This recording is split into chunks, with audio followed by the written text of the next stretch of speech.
بسم الله الرحمن الرحيم.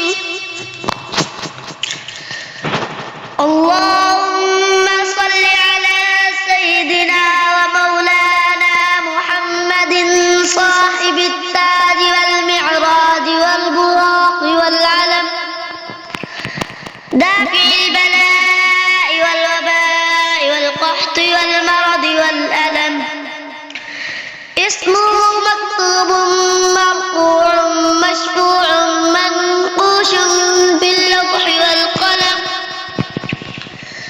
سيد العرب والعجم، جسمه مقدس معطر مطهر منبر في البيت والحرم، شمس الضحى بدر الدجى صدر العلا نور الهدى، صدر العلا نور الهدى كافي الورى بصباح الظلم، جميل الشيم شفيع الأمم صاحب الجود والكرم، والله عاصمه وجبريل خادمه والبراق مركبه والمعراج سفره، والبراق مركبه والمعراج سفره، وسدرة المنتهى مقامه، وقاب قوسين مطلوبه، والمطلوب مقصوده، والمقصود موجوده،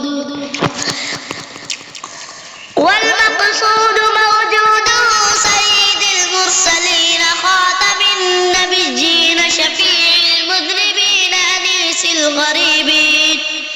رحمة للعالمين راحة العاشقين مراد المشتاقين، شمس العارفين سراج السالكين، مصباح المقربين محب الفقراء والغرباء،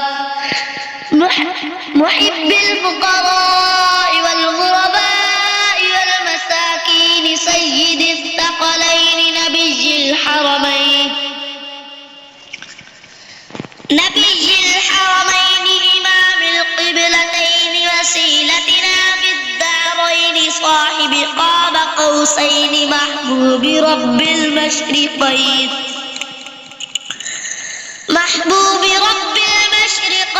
ورب المغربين، جد الحسن والحسين،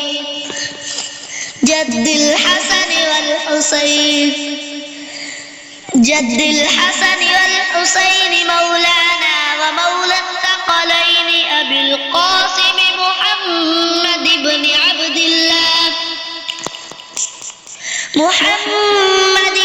عبد الله، نور من نور الله،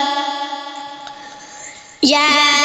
أيها المشتاقون بنور جماله، بلغ العلا بكماله، كشف الدجى بجماله،